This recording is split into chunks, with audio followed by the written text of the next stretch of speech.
Досадните, но и опасни инсекти напаѓаат. Пролетта и повисоките дневни температури се период кога речиси сите видови инсекти излегуваат насекаде околу нас. Сега, после дождот што се стопли времето, инсекти се појавуваат повеќе по лојзата, по дрвата. Има, се развиваат. Стануваат у живот веќе.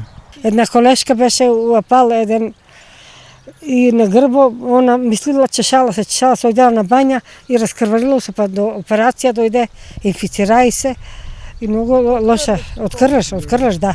Најопасни меѓу нив се карлежите кои досега во болница сместија десетина жители на истокот.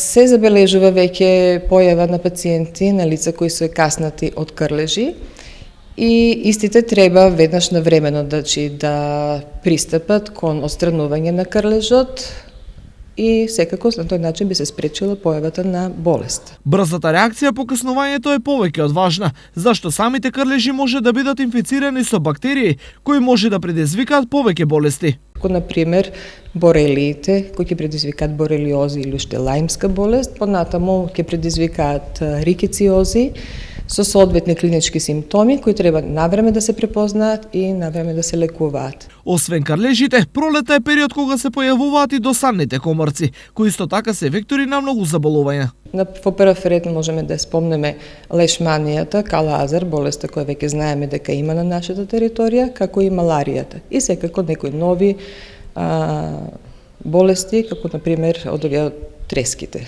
Поради ова, лекарите советуваат за поголема внимателност во наредните месеци, лесна облека при движење во природа, како и задолжителна проверка на телото при враќање од излет или прошетка.